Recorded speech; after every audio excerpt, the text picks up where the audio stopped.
अस्सलाम वालेकुम, this is Farooq Manzar and welcome to another episode of hashtag. और जैसे कि आपने पिछले पॉडकास्ट में देखा कि हमने अपने जो सेशन था, लास्ट एपिसोड था, उसके अंदर हमने अपने सीनियर काउंसलर को इनवाइट किया था, जिन्होंने आपको बहुत सारी इंपॉर्टेंट जो है वो बातें एप्टेक के बारे में बताई। राइट नाउ इस एपिसोड में हमारे साथ मौजूद है the most senior faculty member from Aptech RFSL centre. आइए इनसे बात करते हैं और वो तमाम टेक्निकल सवालात करते हैं, वो तमाम चीज़ें जो कि आप जानना चाहते हैं, जो कि हम जानना चाहते हैं, उनके बारे में पूछते हैं। तो सबसे पहले हम बात करते हैं मिस जीनत से। अस्सलाम वालेकुम मिस। अस्सलाम वालेकुम। कैसी हैं मिस आप? अल्हम्दुलिल्लाह, आप कैसे हैं? खैरियत? अल्लाह का शुक्र, ठीक ठाक। मिस सबसे पहला तो बहुत शुक्रिया आपको हमें ज्वाइन करने का, टाइम देने का।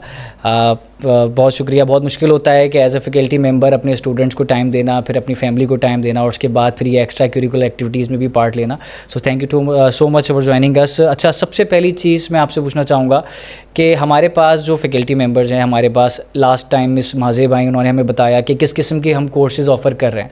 मैं सबसे पहला सवाल ये जानना चाहूँगा कि जिस किस्म के हम कोर्सेज़ ऑफ़र कर रहे हैं, जो मार्केट की टेक्निक से कम्पेटिटिव कोर्सेज़ हम ऑफ़र कर रहे हैं, क्या फ़ैकल्टी हमारे पास इतनी ज़्यादा जो है वो टेक्निकल है, और हमारे पास जो फ़ैकल्टी है क्या वो थ्योरी बेस्ड है इस तरह से यूनिवर्सिटीज़ में होती हैं, या फिर उसके अलावा उनका कोई अच्छा बैकग्राउंड पीछे टेक्निकल से रिलेटेड है? बेसिकली फ़ारूक, अगर मैं आपको फ़ैकल्टी के हिसाब से चीज़ें बताना स्टार्ट करूं तो मेरे पास फ़ैकल्टी इस वक्त एक ब्लेंड है जो कि सीनियर्स, जूनियर्स, डेवलपर्स और ट्रेनर्स का मिक्स है। ओके। तो मैंने 4-5 नाम उठाए हैं साथ ले। तो डेफिनेटली जब मैं सीनियर्स की बात करती हूँ तो वो मेरी वो क्रीम है जो C और C++ से लेके आज मान स्टैक तक भी पहुँची हुई है, mobile app development, cross app development तक पहुँची हुई है। तो फैकल्टी जितना बेसिकली जो सीनियर फैकल्टी है उसने ख़ुद को जितना IT रैपिडली डेवलप हुआ है उतना ही ख़ुद को भी डेवलप किया है, क्योंकि प्रीवियस अगर हम फैकल्टी की बात करें तो वो फैकल्टी सिर्फ जो कोर्सेज़ थे, अगर मैं एपटेक के कोर्सेज़ की बात करूं तो every 3 years we are going with the new curriculum and the new curriculum is designed with the latest trends in the IT. So with this trend the senior couldn't be go with the old technology. Exactly. So यही जो है ना एक IT का मेरे as a trend या as a faculty जो है, जो सीनियर्स का कॉम्बो है, वो डेफिनेटली इसको फुलफ़िल करता है। और ना सिर्फ सीनियर्स करते हैं बल्कि यहाँ पे डेवलपर्स और जो फ्रीलांसर्स हैं वो भी हमारे पास एज ट्रेनर्स काम कर रहे हैं, जिन्होंने जो इस वक्त जो डेवलपमेंट्स हो रही हैं या फ्रीलांसर्स पे प्रोजेक्ट्स पे, जो रियल वर्ल्ड प्रोजेक्ट्स पे काम कर रहे हैं, वही प्रोजेक्ट्स वो बच्चों के साथ भी डील भी कर रहे हैं, बता भी रहे हैं और अपने लेक्चर्स में भी इंड्यूस कर रहे हैं। इसका मतलब है कि हमारे पास जो फैकल्टी मेंबर हैं वो मार्केट से बिल्कुल टच के अंदर मौजूद हैं और वो उसी हिसाब से बच्चे को लेक्चर रेडी करके दे रहे हैं जिस तरीके से मार्केट में काम किया जा रहा है। That's great and impressive. अच्छा, role as a faculty member की अगर हम बात करें कि बीइंग अ फैकल्टी मेंबर, क्या रिस्पॉन्सिबिलिटीज़ आपको लगता है कि आपके ऊपर हैं, और आपका एक्चुअल में क्या विज़न होता है कि हमें बच्चे को क्या चीज़ देनी चाहिए? आप अपने डिफरेंट फैकल्टी मेंबर्स को क्या एडवाइस देती हैं उनको कि क्या किस तरीके से अपने बच्चे को लेके चलना है हमने? बेसिकली देखिए, हमारे पास सेमेस्टर वाइज हम एक जॉब प्रोफाइल रेडी करके दे रहे हैं, और इस जॉब प्रोफाइल में डेफिनेटली वो रिक्वायरमेंट ही एक टेक्नोलॉजी को डेवलप करके देने की है, स्टूडेंट को ready to market material provide करना है। और इसमें कोर्स तो हेल्प करता है, लेकिन टीचर भी डे 1 से पता होता है उसको कि अगर वो फर्स्ट सेमेस्टर में जा रहा है तो CPISM हमारा सेमेस्टर फर्स्ट, और उसमें फ्रंट एंड डेवलपर उसको रेडी करके देना है। अगर वो बंच ऑफ 15 या 20 स्टूडेंट्स का बैठा हुआ है तो उसको पता है कि ये नेक्स्ट 6 मंथ में मुझे 15 to 20 स्टूडेंट्स को मार्केट में फ्रंट एंड डेवलपर्स के लिए रेडी करना है। उसका वो डे 1 से टारगेट होता है, और वही टारगेट जो है वो फैकल्टी अपने माइंड से लेके चलती है। जो मटेरियल्स हैं उनको यूटिलाइज़ करती है, बुक्स हमारी बहुत ज़्यादा हेल्प आउट करती हैं। बेसिकली करिकुलम ही डिज़ाइन हेड ऑफिस लेवल पे हुआ है, तो डेफिनेटली हेड ऑफिस लेवल पे एक प्रोसेस है जिससे गुजर के जो चीज़ें हैं, जो डिलीवरेबल्स हमें रिसीव होते हैं, उन्हीं के साथ हम आगे जाते हैं। और डेफिनेटली वो मटेरियल जो है वो easy to access in the market नहीं है, सिर्फ एपटेक का स्टूडेंट ही अवेल कर सकता है। अच्छा, हमने जैसे सुना था कि अभी हमारी जब बात हुई थी लास्ट पॉडकास्ट के अंदर, तो उसमें उन्होंने बताया था कि हमारे पास हर स्टूडेंट को हर एक सेमेस्टर के अंदर एक प्रोजेक्ट असाइन किया जाता है। तो मैं उस प्रोजेक्ट के बारे में मज़ीद जानना चाहूँगा कि क्या प्रोसेस है उसका, वो उसकी क्या जो है वो वर्थ है मार्केट के अंदर भी अगर देखा जाए, और स्टूडेंट के लिए वो कितना ज़्यादा, इसका थोड़ा सा मुझे प्रोसेस समझा दीजिएगा। देखिए, अगर मैं इसको ऐसे लूँ कि टीचर को पता है कि 15 या 20 स्टूडेंट्स को आगे 6 मंथ्स में रेडी करके मार्केट में लेके आना है, तो उसका डे 1 से जो टीचिंग मेथोलॉजी है वो पूरी की पूरी वर्क ही उसी प्रोजेक्ट बेस्ड है, प्रोजेक्ट बेस्ड वर्क करती है। बुक्स उसमें हेल्प आउट करती हैं, प्रैक्टिस सेशंस हेल्प आउट करते हैं। इवन स्टूडेंट समटाइम्स कोई ऐसे ओकेजन्स हैं, बेसिकली हमारे पास मैट्रिक और इंटरमीडिएट का स्टूडेंट होता है जिसमें हम जो है ना एग्ज़ाम्स में स्टक होते हैं, एग्ज़ाम स्टक होते हैं, बच्चा एग्ज़ाम्स के लिए जो है ना समटाइम्स लीव्स लेता है या जो है ना अवेल नहीं कर पाता सेशंस को, तो उन सेशंस के लिए गूगल क्लासरूम्स का अवेल होना, फैकल्टी के अपने लेक्चर्स का बच्चे को ऑन टाइम डिलीवर करना या फिर बैकअप क्लासेस रेडी करना। अच्छा, अगर बच्चा बीच में कहीं किसी रीज़न की वजह से, प्रॉब्लम की वजह से वो चला जाता है, मतलब स्किप कर देता है, समझ लेके 15-20 क्लासेस, उसके बाद अगर वो वापस आता है तो क्या उसको वो 15-20 क्लासेस का कोई सिनेरियो है ऐसा कि वो उसको कवर अप कर सके, या फिर ऐसा कोई तरीक़ेकार? जी बिल्कुल, देखें क्योंकि वो 6 महीने के एक पीरियड के लिए जहाँ पे बाउंड हुआ है और वहाँ पे जो एक ब्रेक आया, उस ब्रेक के सिलसिले को उसी फैकल्टी ने या फिर पैरेलल किसी और फैकल्टी के साथ अलाइन किया जाता है बच्चे को, ताकि सेशंस कवर हों और जो चीज़ मिस हुई है उसको टाइमली जो है ना वो उसको कवर अप करवा दिया जाए। किस किस्म के चैलेंजेस आपको फेस करने पड़ते हैं टीचिंग से रिलेटेड इस आईटी फील्ड के अंदर? क्योंकि हम जानते हैं कि डिफरेंट जो थ्योरी बेस्ड लर्निंग होती है उसमें तो चैलेंजेस हमारे पास सामने आते हैं, लेकिन इस प्रैक्टिकल के बारे में जानना चाहता हूँ कि किस किस्म के चैलेंजेस आपको फेस करने पड़ते हैं। देखें, हम सबसे पहले तो स्टूडेंट्स के साथ डील करते हैं और ये वो स्टूडेंट है, जैसे महाजेब ने भी आपको बताया था कि हमारे पास ये बच्चा कि मैं कमा लूँगा, हाँ, मतलब उसकी पहली अर्निंग करनी है। इस अर्निंग का जो पर्पस है वो बच्चे को समटाइम्स फ्रस्ट्रेशन लेवल पे भी ले जाता है कि मिस फ्रंट एंड कर रहा हूँ, मैंने तो एआई करनी थी, ओके, मिस मैंने फलां कोर्स करना था।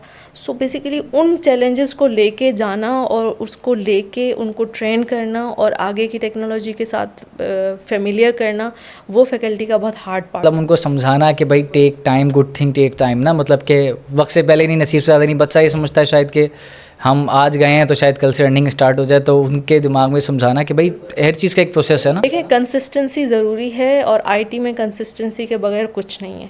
अगर स्टूडेंट समझते हैं कि 6 महीने के कोर्स के बाद वो मिलियंस में डॉलर्स में कमाना शुरू कर देंगे, नो डाउट वो स्कूल उनको हेल्प आउट करेगी, बट जैसा कि अगेन आईटी जितना जल्दी तरक्की कर रहा है, बिल्कुल ग्रो कर रहा है, उसमें इनको अपनी स्किल्स को डेफिनेटली फर्निश करना पड़ेगा, एनहांस करना पड़ेगा। अच्छा, अगर हम बात करें कि बच्चा 6 महीने का कोर्स आपसे CPISM या आपके DISM जो भी कोर्सेज़ हैं उनमें से वो अचीव कर लेता है, वो कंप्लीट कर लेता है, प्रोजेक्ट भी कंप्लीट कर लिया, अब वो मार्केट के अंदर जॉब्स के लिए उसको कितना ज़्यादा हर्डल्स फेस करने पड़ेंगे या कितने ज़्यादा उसको प्रॉब्लम फेस करने पड़ेंगे, मुझे उसके बारे में बताइएगा। और अगर कोई ऐसी हमारे पास कोई टेक्निक मौजूद है तो उसके प्रोसेस के बारे में ज़रा समझाइएगा। बेसिकली एपटेक के पास अपना कैरियर डिपार्टमेंट मौजूद है और ना सिर्फ कैरियर डिपार्टमेंट मौजूद है बल्कि हमारे एलुमनाइज भी हमें हेल्प आउट करते हैं। और हेल्प आउट क्यों करते हैं? क्योंकि जो प्रोजेक्ट बेस्ड लर्निंग है या जो लैब बेस्ड इक्विपमेंट हम बच्चे को लैब्स प्रोवाइड करते हैं, उनकी जो क्लासरूम लर्निंग है वो लैब बेस्ड है, तो जब प्रोजेक्ट्स उनके पास रिसीव होते हैं HO से और वो जब 20 दिनों के टाइम पीरियड में कंप्लीट करके देते हैं तो वो डेफिनेटली मार्केट बेस्ड प्रोजेक्ट्स होते हैं।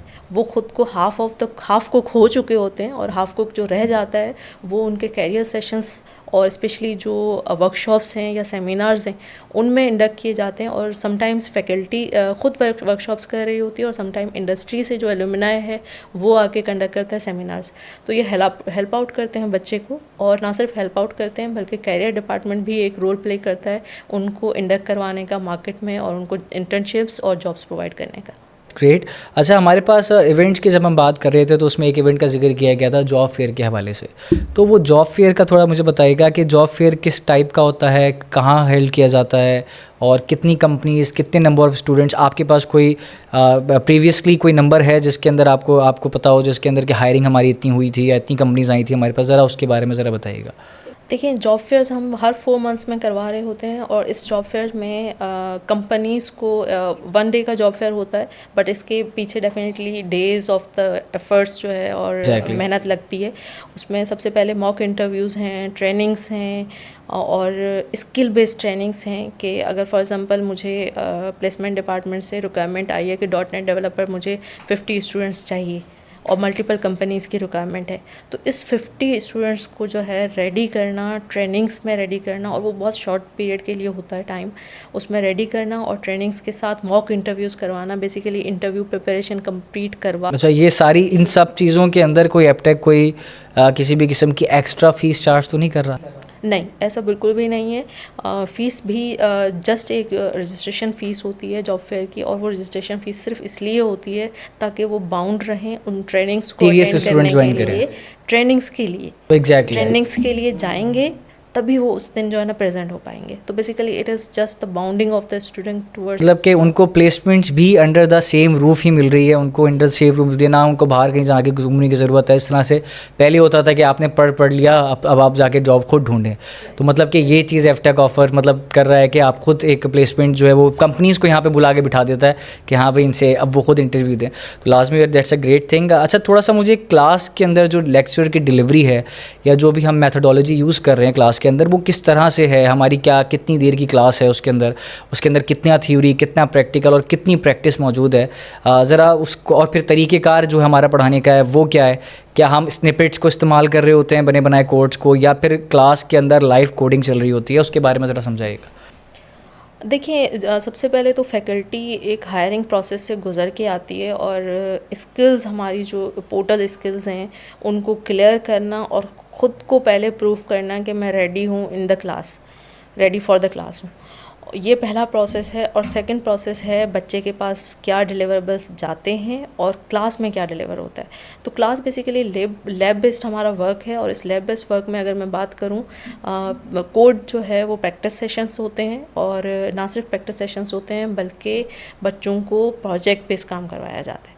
That's great miss. अच्छा, एज अ फैकल्टी मेंबर और as a teacher, as a trainer, क्या आप बच्चों को एडवाइस करना चाहेंगी कि वो जब ये इस कोर्स के लिए आ रहे हैं या फिर फ्यूचर के अंदर ऐसी कौन सी चीज़ है जो कि उनको फॉलो अप करनी चाहिए, जिनके ऊपर उनको रहना चाहिए? आप कोई मैसेज अगर देना चाहें हमारे स्टूडेंट को तो प्लीज़।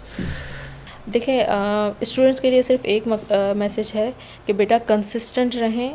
जिस कोर्स के लिए आप इनरोल्ड हुए हैं उसको आप फुली अवेल करें, और फुली उसको समझें कि जिस कोर्स में जिस स्किल के लिए आप आए हैं, एक स्किल, सिर्फ एक स्किल की बात है। अगर आप एक स्किल अपनी अच्छी कर लेते हैं, आप आईटी की दुनिया में आपको वेलकम है। That's a great. Thank you so much for your time miss, और इंशाल्लाह हम मिलते हैं नेक्स्ट सेशन में किसी नए मेंबर के साथ, नए टॉपिक के साथ। अपना ख्याल रखिएगा। अल्लाह हाफ़िज़।